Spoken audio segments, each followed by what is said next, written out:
Collection করলে তুমি বাঁচতে পারবে না। তুমি ওয়াজের আয়োজন করছো, হুজুরকে দাওয়াত দিছো, পিন্ডাল করছো,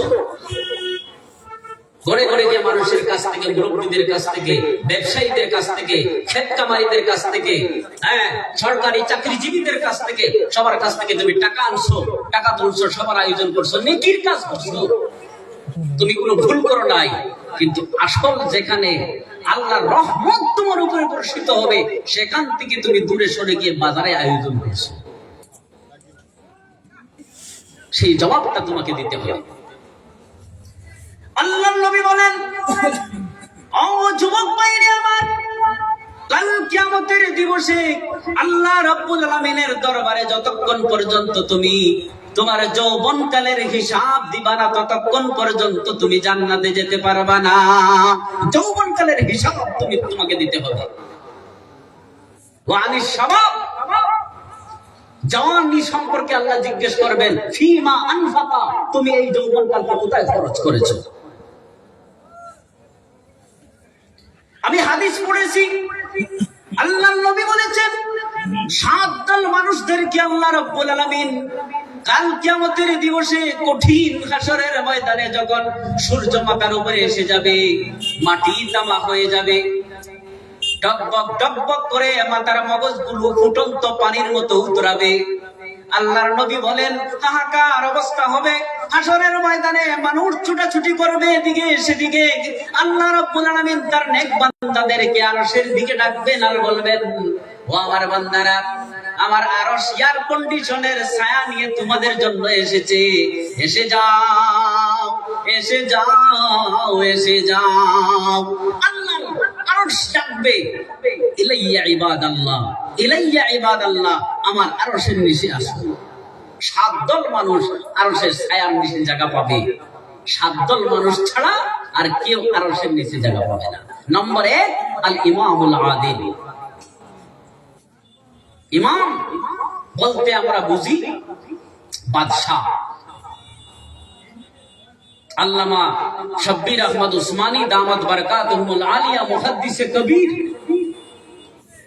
শাহী মুরাদাবাদের মুহাদ্দিস, 15 থেকে 20টি বড় বড় কিতাবের মুসন্নি। উনি এই কিতাবের হাদিসের ব্যাখ্যায় বলতেছেন, আল ইমামুল আদিল শুধুমাত্র বাদশাকে বলা হয় না। ইমাম, আপনি যদি ঘরের ভিতরে গার্জেন, আপনি ঘরের ইমাম। আপনি যদি মসজিদের ইমাম, তাহলে এই এলাকার দায়িত্ব আপনার উপরে। আপনি এলাকার শুধু নামাজের ইমাম নয়, এই এলাকার মানুষের দিন, সংসার, জীবন, সমাজ, সবার দায়িত্ব আপনাদের। আপনি যদি রাজনীতিবিদ হন, তাহলে আপনি মেম্বার কি পঞ্চায়েত কি ডেলিগেট কি জেলা পরিষদ কি মেম্বার কি এমপি কি মন্ত্রী, যেখানেই আপনি থাকবেন, সেই দায়িত্বে থাকা অবস্থায় আপনার নিয়ন্ত্রণে থাকা বস্তুগুলোর ইমাম হন। আপনি যদি রাষ্ট্রপ্রধান হন, তাহলে গোটা রাষ্ট্রের দায়িত্ব ব্যবস্থা যেহেতু আপনার নিয়ন্ত্রণে, আপনি সেখানে ইমাম। আল্লাহর নবী বলতেছেন, এই যদি ইমামের অর্থ হয়, তাহলে মনে রাখবা, আল্লাহর আরশের ছায়ার নিচে জায়গা পাবে ইমাম, ওই ইমাম যিনি আদিল, সুশাসন যিনি করেছেন, যিনি ন্যায় বিচারের সাথে নিজের শাসন ব্যবস্থাকে পরিচালনা করেছেন, ইনি আরশের ছায়ার নিচে জায়গা পাবেন। আমি বড় মাপের শাসকের কথা বলতেছি না, নিচে আসলাম। তার মানে হলো, বন্ধুরে আমার, আপনি যদি আপনার ঘরের মুরব্বী হন, ঘরের মুরব্বী হলে সেই ঘরের ইমাম হলেন আপনি।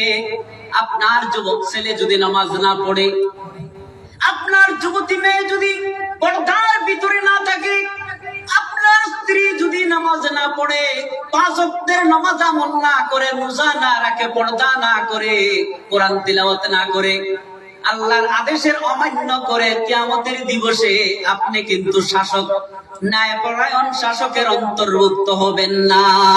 কথা বুঝতে পারছি? আল ইমামুল আদিল।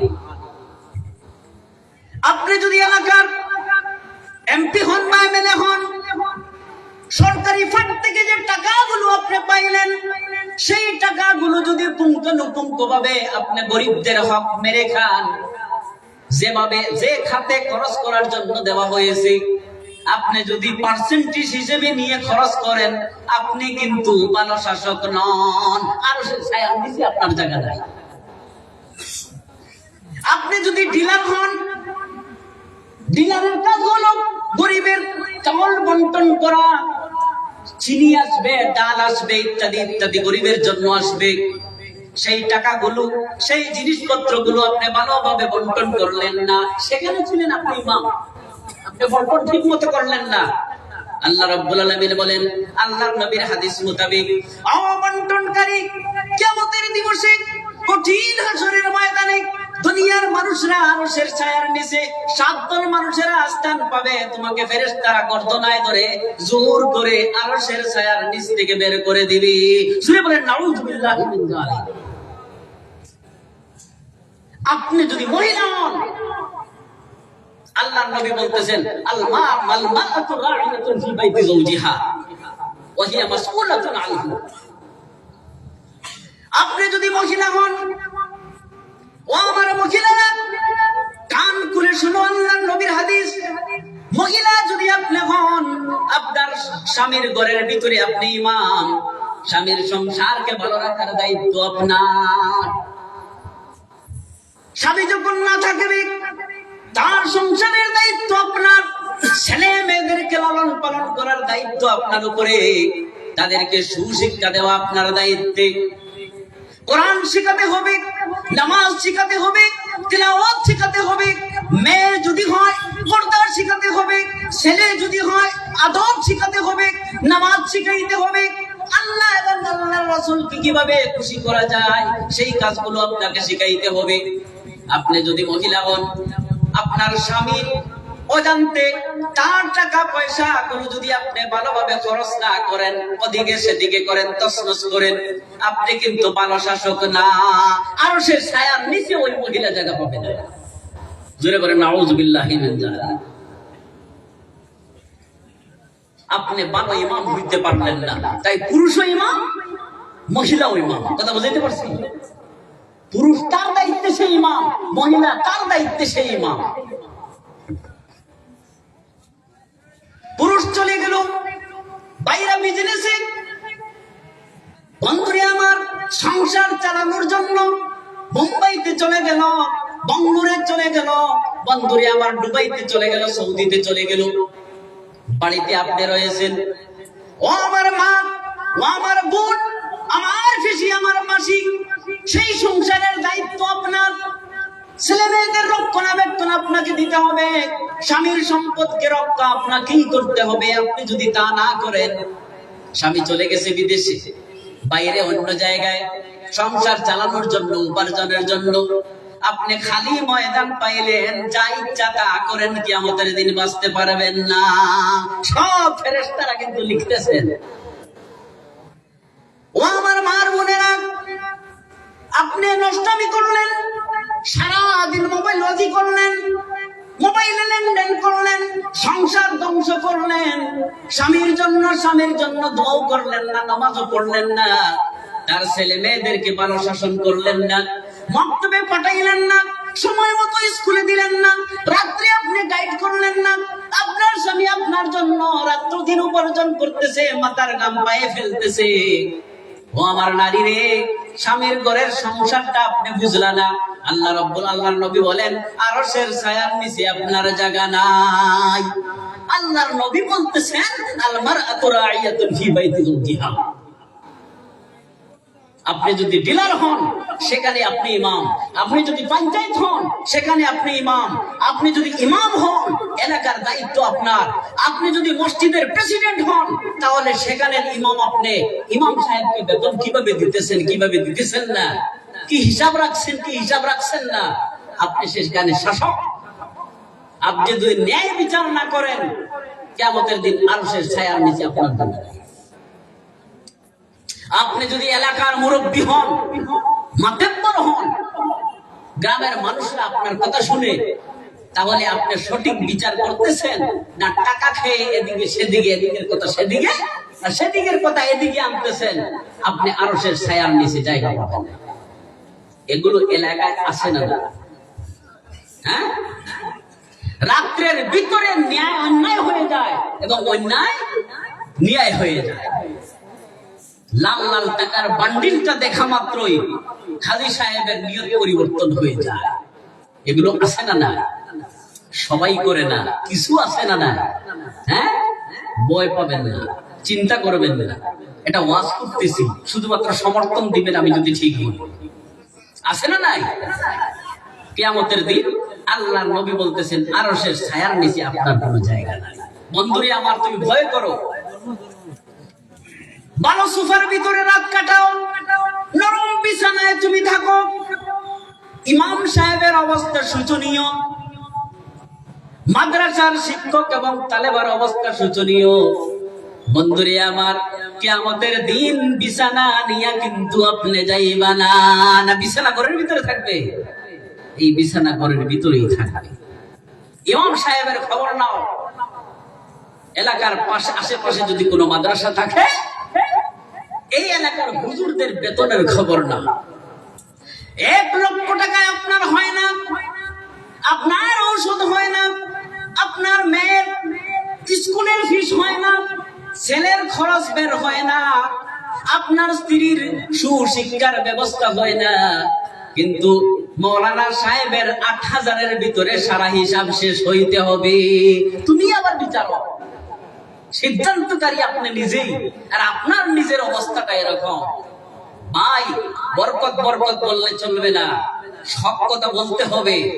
আমাকে একজন একদিন বলল, আমার এরকম টানাটানি মূলবি তো, এই কথা বুঝতেছেন না?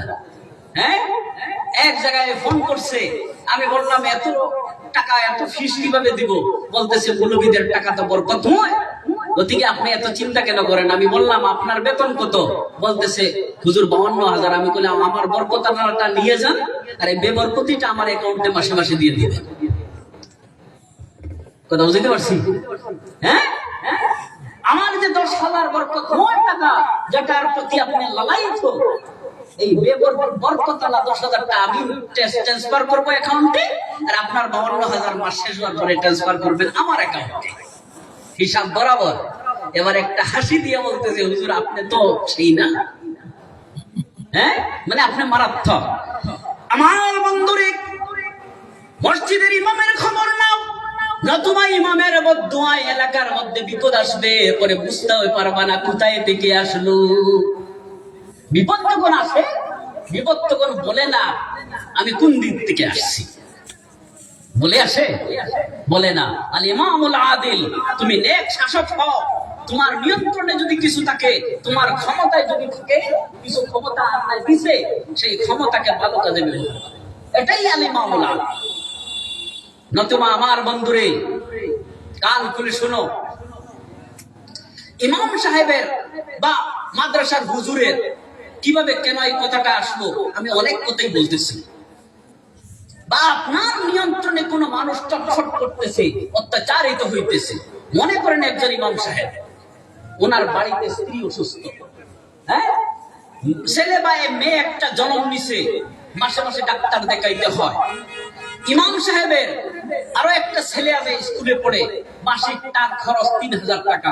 মনে করে নেন ইমাম সাহেব বাড়িতে যান এবং আসেন বাইক নিয়ে, যাতায়াতের মধ্যে ইমাম সাহেবের মাসিক খরচ 3,000 টাকা, আর আপনি টোটাল মিলিয়ে দিয়েছেন 7,000 টাকা। ওই ইমাম সাহেবের জীবনটা জাহান্নাম বানাইলেন না জান্নাত বানাইলেন? কথা বলতেছেন না? কি বলছেন? কি বলছে জীবনটা? উনি জানে কিভাবে জীবন যাপন করতেছে। তারপরে যত ধরনের শাসক মসজিদের ভিতরে এসে, একটা মহল্লার মুরব্বী থেকে শুরু করে ছোট বাচ্চা পর্যন্ত সবাই মসজিদের প্রেসিডেন্ট হয়ে যায়। ইমাম সাহেব, এই যে গরু ঢুকছে আপনি কোথায়? ইমাম সাহেব একটুখানি আরাম করতেছেন, কোথায় গিয়েছিলেন, কারো কোন জায়গায় মাইয়িত মরছে সেখানেও যেতে হবে, ছেলে জন্ম নিছে আজান দেওয়ার জন্য সেখানেও যেতে হবে, কেউ বেমার হয়েছে খতম করতে সেখানেও যেতে হবে। আমি বানাইয়া বলতেছি না, কথাগুলো ঠিক আছে?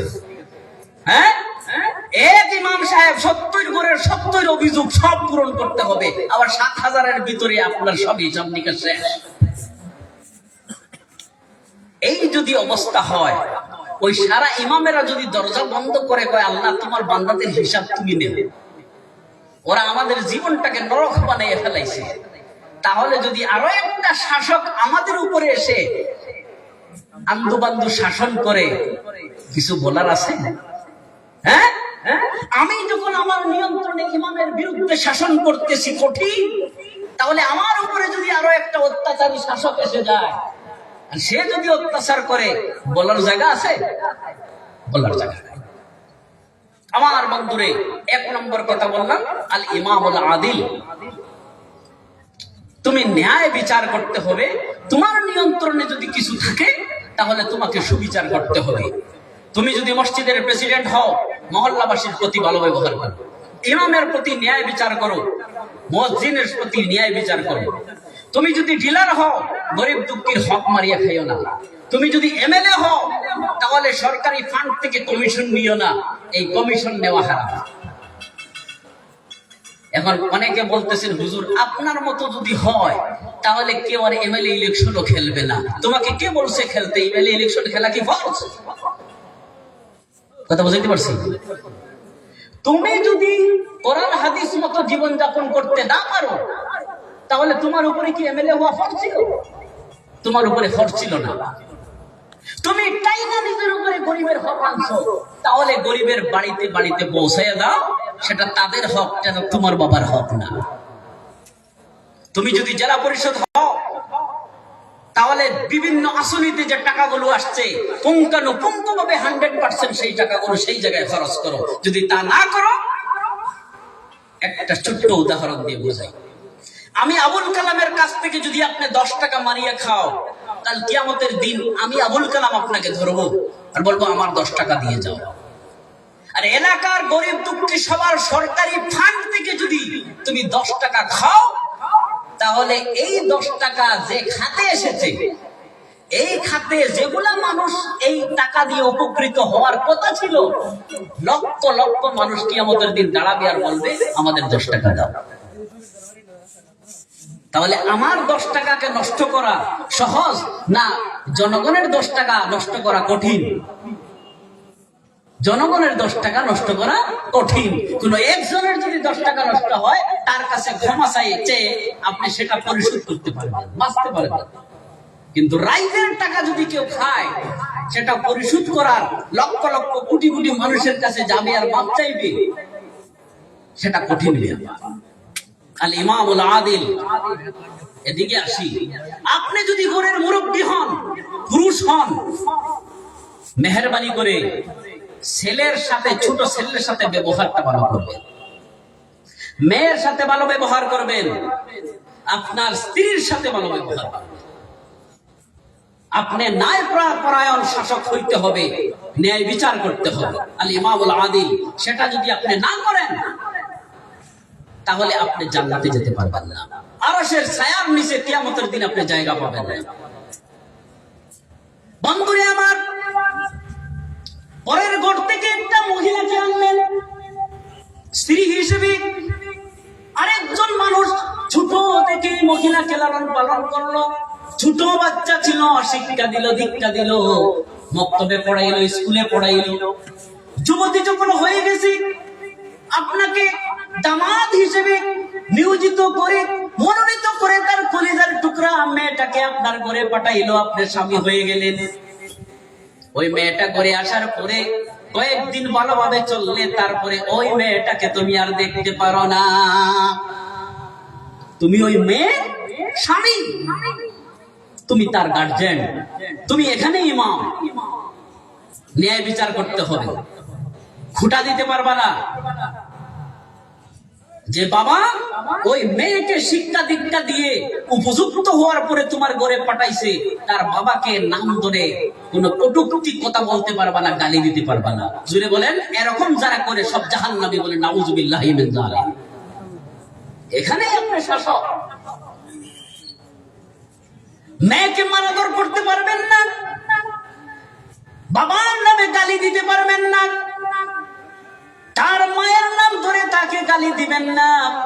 একটা মহিলা আপনার ঘরে যখন আসে, বাবাকে ছেড়ে আসে, মাকে ছেড়ে আসে, প্রাণের ভাই বোন যে ঘরের ভিতরে ছোট থেকে বড় হয়েছিল, কান্না করে করে সেই ঘর থেকে বেরিয়ে এসেছে একমাত্র আপনার উপরে ভরসা করে। কথা ঠিক না বেটি? আপনার ছেলে নিয়ম অনুসারে আপনার ঘরে পাঠাইতে হয়, সেই নিয়ম অনুসারে আপনার ঘরে আসছে, আপনি ঘরের শাসক। তার মানে এই নয় যে একটা মহিলার উপরে আপনি অত্যাচার করবেন আর শরীয়তটা মেনে নিবে। আল্লাহর নবীর শরীয়ত সেটা কখনো পছন্দ করে না। আমার বন্ধুরে, আল্লাহর নবীর শেষ বক্তব্য, যে মাঠের মধ্যে 1,24,000 সাহাবায়ে কেরামরা ছিলেন, আল্লাহর নবীর হজের দিন আল্লাহর নবী বলতেছেন, আবু বকর রে, আমার উটটা আনো, আমি উটের পিঠে চড়ে ওই মানুষগুলোর সম্মুখে বক্তব্য রাখতে চাই। হয়তো আমার জীবনে আগামী বছর হজের জন্য আমি আর আসতে পারবো না। নবীর জীবনের শেষ হজ, আর একটাই হজ আল্লাহ রাসূল করেছেন। এই হজের মধ্যে আল্লাহর নবী বলতেছেন, আলী, আমার উটটা আনো, আমি উটের পিঠে উঠে বক্তব্য রাখতে চাই। তারিখের কিতাবের মধ্যে আসতেছে প্রায় 1,24,000 মতো সাহাবায়ে কেরাম আল্লাহর নবী উটের পিঠের মধ্যে চড়লেন। সাহাবায়ে কেরামদেরকে সম্বোধন করে বললেন, ও আমার সাহাবীরা, তোমাদেরকে আমি নসিহত করতেছি, আমি নবী মুহাম্মদুর রাসূলুল্লাহ তোমাদেরকে নসিহত করতেছি, আল্লাহকে ভয় করো। ইত্তাকুল্লাহা ফিন নিসা ওয়া মা মালাকাত আইমানুকুম। আল্লাহর নবী বলেন, ইত্তাকুল্লাহা ফিন নিসা ওয়া মা মালাকাত আইমানুকুম। ও কিয়ামত পর্যন্ত দুনিয়ার সবার উম্মতেরা আল্লাহকে ভয় করবা, আর মহিলাদের ব্যাপারে আল্লাহকে বেশি বেশি ভয় করবা। ওয়া মা মালাকাত আইমানুকুম ইত্তাকুল্লাহা ফিন নিসা, মহিলাদের ব্যাপারে আল্লাহকে ভয় করো, আর তোমাদের নিয়ন্ত্রণে যারা আছে তাদের ব্যাপারে আল্লাহকে ভয় করো। এই যে আগে যে কথা বলবো, ইত্তাকুল্লাহা ফিন নিসা ওয়া মা মালাকাত আইমানুকুম, আল্লাহর নবীর শেষ ওসিয়ত। আমার বন্ধুরে, আরেকটি হাদিসে নবীজি বলেন, কাল কিয়ামতের দিন মানুষেরা যখন নিজের গুনাহ নিয়ে দাঁড়াবে, নিজের গুনার বিরুদ্ধে নিজে ওকিল হবে, নিজের গুনার বিরুদ্ধে নিজেই উকিল হবে। যখন আল্লাহ পাক রব্বুল আলামিনের দরবারে তার বিরুদ্ধে নালিশ হবে, সে দাঁড়িয়ে বলবে, ইয়া আল্লাহ, আমি সেটা করি নাই, ইয়া আল্লাহ, আমি এটা করি নাই, ইয়া আল্লাহ, এটা আমার উপরে মিথ্যা অপবাদ দেওয়া হয়েছে, এগুলো সেগুলো ঠিক। কিন্তু আল্লাহর নবী বলতেছেন, কিয়ামতের দিবসে কোন মহিলা যখন আল্লাহর দরবারে নালিশ করবে, কোন পুরুষের বিরুদ্ধে মহিলা যখন নালিশ করবে, আল্লাহর নবী বলেন, ওই মহিলার পক্ষ থেকে উকিল হয়ে আমি নবী মুহাম্মদুর রাসূলুল্লাহ দাঁড়াবো। আল্লাহু আকবার কবীরা। বাসার উপায় আছে? নবী যদি কোনো কেসের উকিল হন, এই কেসটা আর আপনার বিরুদ্ধে হয়, তাহলে এই কেসটা আপনি জিতবেন না হারবেন? হ্যাঁ, আমিও হারবো, আপনিও হারবেন। আল্লাহর নবী এটা কঠিন হুঁশিয়ারি দিয়েছে। যদি কোনো মহিলা কোন পুরুষের বিরুদ্ধে জুলুম এবং অত্যাচারের নালিশ করে আল্লাহর দরবারে, নবীজি বলতেছেন ওই মহিলার পক্ষ নিয়ে আমি আল্লাহর দরবারে উকিল হিসেবে দাঁড়াবো। আল্লাহর নবী জিজ্ঞেস করলেন সাহাবায়ে কেরামকে, ও আমার সাহাবীরা, এই দুনিয়ার মধ্যে সবচেয়ে ভালো মানুষকে? সাহাবীরা বলতেছেন, ইয়া রাসূলুল্লাহি, যে সারা রাত নামাজ পড়ে তাই সেই ভালো মানুষ। আল্লাহর নবী বলেন না। আরেকজন বলতেছেন, ইয়া রাসূলুল্লাহ, কি সে মানুষটা সারা দিন রোজা রাখে আর সারা রাত নামাজ পড়ে, ওই মানুষটা আমাদের মধ্যে ভালো মানুষ? আল্লাহর নবী বলেন না। আরেকজন বলতেছেন, ইয়া রাসূলুল্লাহ, যে মানুষটা নামাজ পড়ে সারা রাত দিনের বেলা রোজা রাখে এবং হাতের মধ্যে অস্ত্র নিয়ে আল্লাহর দিন বাঁচানোর জন্য সংগ্রাম করে, আল্লাহর নবী বলেন না। অবশেষে সাহাবায়ে কেরামরা বলতেছেন, ইয়া রাসূলুল্লাহ, নামাজের কথা বললাম আপনি মানলেন না, রোজাদারের কথা বললাম আপনি মানলেন না, ইসলামের জন্য সংগ্রামকারীর কথা বললাম আপনি মানলেন না। ইয়া রাসূলুল্লাহ, মেহেরবানি করে আপনিই বলে দেন এই দুনিয়ার মধ্যে সবচেয়ে ভালো মানুষ কে? কান খুলে শুনবেন। আল্লাহর নবী বলতেছেন, ও আমার সাহাবীরা কান খুলে শুনো, খায়রুকুম খায়রুকুম লিআহলিহি। পড়েন আমার সাথে, খায়রুকুম খায়রুকুম লিআহলিহি। হাদিসের টুকরাটা স্মরণ করে এখান থেকে যান। খায়রুকুম খায়রুকুম লিআহলিহি, খায়রুকুম খায়রুকুম লিআহলিহি। আল্লাহর নবী বলেন যে নামাজ পড়ে বেশি, সত্যি কথা ভালো মানুষ কিন্তু সবচেয়ে ভালো না, রোজাদারি ভালো মানুষ কিন্তু সবচেয়ে ভালো না, তিলাওয়াতকারী ভালো মানুষ কিন্তু সবচেয়ে ভালো না। আমি নবীজি বলতেছি, তোমাদের মধ্যে সবচেয়ে ভালো মানুষ ওই মানুষ যে মানুষটাকে তার স্ত্রী বলে ভালো, তার চেয়ে ভালো কেউ নাই। আল্লাহু আকবার কবীরা। সুতরাং হুঁশিয়ার বন্ধুরে আমার, কথাগুলি রেখে গেলাম। 1 বছর পরে ওয়াজ হবে, কমসে কম 1 বছর কথাগুলো স্মরণে রাখবেন। ঘরের ভিতরে পরের মহিলার উপরে অত্যাচার করবেন না, জুলুম করবেন না। ওরা দুর্বল, শারীরিক দিক দিয়ে ওরা দুর্বল হতে পারে, কানুনি দিক দিয়ে ওরা দুর্বল নয়। আল্লাহ পাক রব্বুল আলামিন আপনার নিয়ন্ত্রণে তাদেরকে দিয়ে আপনাকে বলেছেন আপনি ন্যায় বিচারক হন, আল ইমামুল আদিল। আপনি ভালো শাসন করতে হবে, ভালো পথ দেখাতে হবে, তাদের ভরণ পোষণ দিতে হবে। বিয়া শাদী করা যেমন সুন্নত, তেমন মুস্তাহাব, তেমন ওয়াজিব, আর তেমন হারামও আছে। বিয়া করা, শাদী করা কখনো সুন্নত, কখনো মুস্তাহাব, কখনো ওয়াজিব, ওয়াজিব মানে ফরজ, আর কখনো বিয়া করা হারাম। এগুলো লম্বা কথা বলার সময় নয়। আপনারা ইমাম সাহেবের কাছে গেলে, কোন মাদ্রাসায় বসলেই সব বুঝতে পারবেন। হুজুর আমাদের এখানে আসলেন মাওলানা হুজাই থেকে, এসে বললেন বিয়ে করা হারাম, কোন বিয়েটা হারাম উনি বুঝিয়ে দিলেন। ও যুবক, ইঙ্গিত করতেছি, লম্বা কথা বলার সময় নয়।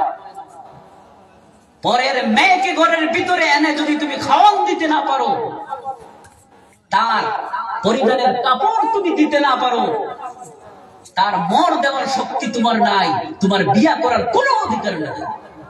শরীয়ত তোমার উপরে বিয়া খরচ করে দেয়, হারাম করেছে। এখন কিছুই নাই, মরও দিতে পারবে না, বিয়ার কানুন আইনও জানে না, হ্যাঁ, কখন সুন্নত, কখন ফরজ, কখন ওয়াজিব, বিয়া পড়তে হয় কিভাবে তাও জানে না, শুধুমাত্র উস্কি মারছে এর বিয়ার জন্য প্রস্তুত, কিছুই শিখে নাই। তারপরে ডেইলি একবার পুটুলি দেয়, হ্যাঁ না এই কাপড় এখানে কেন রাখা, হ্যাঁ, এই প্লেটটা তুমি ধুইতে পারলা না, এই তুমি আমার কথা শোনো না, এই তুমি এখানে বললাম আসতে, তুমি আসলা না, দেরি করলা। হায় হায়, ফেরাউন হয়ে গেছে ঘরের ভিতরে, একদম দস্তুর মতো ফেরাউন। মা বাবা ভয়ে বর্তমান, মা বাবা বুঝাইতে পারে না, ছেলে একদম মানে নমরুদ, চোখ লাল লাল করে। একটা বউ পাইছে, যেমন একটা ছোট্ট একটা রাষ্ট্র পাইছে, রাষ্ট্র প্রধান হইছে, আর ডেইলি একটা কানুন বানায়, আর ডেইলি একটা সেই পার্লামেন্ট, সেই এমপি, তারই এমএলএ, আর তারই শাসন, তারই সংবিধান, তারই কানুন। আমি একটু বাড়াইয়া বলতেছি না, কিছু এরকম কাঁচা ছাটা আছে, ভাই। আমাদের কাছে ফোন আসে, মানুষ কান্দা কান্দা নালিশ করে, তাই বলতেছি। আমি বলতেছি না এই এলাকার মানুষ এরকম, এটা বলতেছি না। আমাদের ওয়াজ সবার জন্য, আমাদের ওয়াজ সবার জন্য, গোটা রাইজের জন্য। আর যারা ভালো তাদের জন্য, যারা খারাপ তাদের জন্য, আমার নিজের জন্য। যেহেতু সংশোধনের কথা যদি বলি, তার উল্টা আমি করতে গেলে ফেরেশতারা আমাকে স্মরণ করিয়ে দেবে, বন্ধু সেই কথাটা তুমি মানো। বউকে কিভাবে রাখতে হয় সেটা আগে শিখে নাও। অযথা তার উপরে রাগ করবা না, মা বাবার নাম ধরে গালি দিবা না, শ্বশুর শাশুড়ির বদনাম করবা না। সংসারকে কিভাবে সুন্দর রাখতে হয় সেটা কোনো হুজুরের কাছ থেকে শিখে নাও। সংসারে শান্তি আসতে কি কি শিখতে হয় বাংলা বই পড়ো, হযরতে আলী আর ফাতিমার ঘটনাগুলো পড়ো, নবীজির আদেশগুলো এই ব্যাপারে কি হাদিসগুলো পড়ো। এগুলো পড়ে না, হঠাৎ করে বউ আনছে ঘরে, পুরা ঘরের ভিতরে নমরুদ হয়ে গেছে। মা বাবার দিকে চোখ লাল লাল করে চায়, যে বাবা ছোটবেলা থেকে শাসন করে লালন পালন করে বড় করলো, ওই বাবা এখন তার সম্মুখে কথা বলতে ভয় পায়। কথা ঠিক না বেটি? হ্যাঁ, রন হয়ে ঘরের ভিতরে ঢুকে আবার টন টন করে ঘরের বাইরে যায়, আর বাবার দিকেও তাকায় না, মার দিকেও তাকায় না। ওই যুবক, তোমার মার বাবা তোমার জন্য, নতুবা মার বাবা তোমার জন্য জাহান্নাম। আল্লাহর নবী বলেছেন, সাখাতুর রাব্বি ফি সাখাতুল ওয়ালিদ ওয়া রিযার রাব্বি ফি রিযাল ওয়ালিদ। মা বাবা যদি খুশ, আল্লাহ খুশ, মা বাবা যদি বেজার, আল্লাহ বেজার। আও কামা ক্বালা আলাইহিস সালাতু ওয়াস সালাম। কথাগুলো বানিয়ে বললাম না, নবীজির কথা বলছি। ও যুবক, নবীজি বলতেছেন, সারা দিন তুমি কাজকর্ম করেছো, দোকানে তুমি ছিলা, তুমি ব্যবসায় ছিলা, তুমি বাণিজ্যে ছিলা, তুমি পরিশ্রম করেছো। তোমার মা এবং বাবা বাড়িতে বৃদ্ধ বেলায় আছেন, তোমার স্ত্রী আছে, স্ত্রীর জন্য কিছু সে যেমন খুশ হয় এমন কিছু আলাদা ভাবে নেবে। বাবার জন্য আলাদা নেবে, মায়ের জন্য আলাদা নেবে। বেশি নেওয়ার দরকার নাই, যেগুলো তারা পছন্দ করেন। তোমার যেদিন ভালো উপার্জন হয়েছে, আলাদা আলাদা সবার জন্য হাদিয়া দেবে। প্রথমে মার সম্মুখে গিয়ে দাঁড়াও, সালাম করে বলো, মা আজকে রোজগার ভালো হয়েছে। মা তখন মনে করছি আপনাকে এই হাদিয়াটা দিব, আর আপনি একদিন বলছিলা যে আপনার না এটা ভালো লাগে, মা আপনার জন্য আনছি, এটা নেন। খোদার কসম, সারা রাত আপনার মায়ের ঘুম আসবে না খুশি থেকে। কথা ঠিক বলছি না বেটি? বলছি। সারা রাত তোমার ঘুমাইবে না, বারবার বলবে, হায় আমার জাদুমণি, তোমাকে লালন পালন করা আমার জীবন সার্থক হয়ে গেছে। আমার ছেলে আমাকে ভুলে নাই, আমার বুকের বাচ্চা, আমার কলিজার টুকরা, তোমাকে যে লালন পালন করেছি, আমার জীবন ধন্য। এমন মা, এমন সন্তান আল্লাহ প্রত্যেক মাকে দান করে। তারপরে তুমি যাও, তোমার বাবার সম্মুখে গিয়ে দাঁড়াও, আব্বু আমি আজকে একটা জিনিস আনছি। বাবার সাথে তুমি মজাক করো, রঙ্গ করো, বাবার চোখে হাত দিয়া বলো, হাত দাও, হাত দাও। বাবার চুপ এক হাত দিয়ে বন্ধ করে আর এক হাত দিয়ে বসলো তার হাতে দিয়ে, তারপরে ওগুলো চুপ করলেন, এই দেখেন কি আনছি।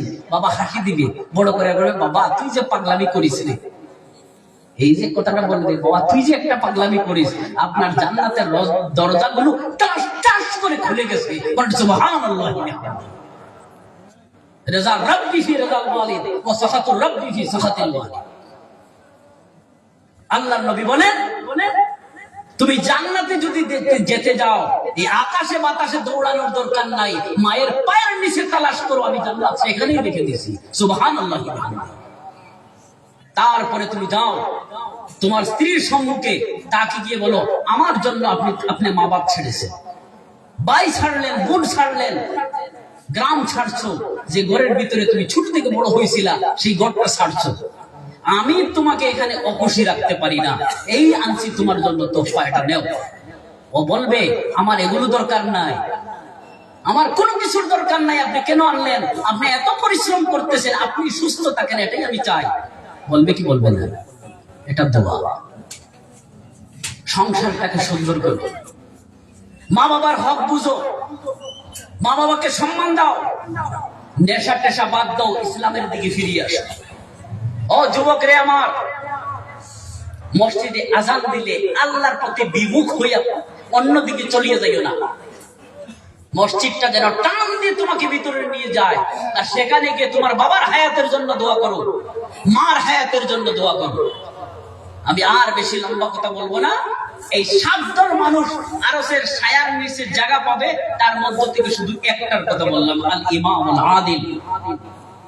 আল্লাহ পাক রব্বুল আলামিন যাতে আমাদের সবাইকে নিজের নিজের জায়গায় ন্যায় বিচার করার তৌফিক দান করেন। জোরে বলেন আল্লাহুম্মা আমিন। দুরূদ শরীফ পড়েন, আল্লাহুম্মা সাল্লি আলা সাইয়্যিদিনা ওয়া মাওলানা মুহাম্মদ ওয়া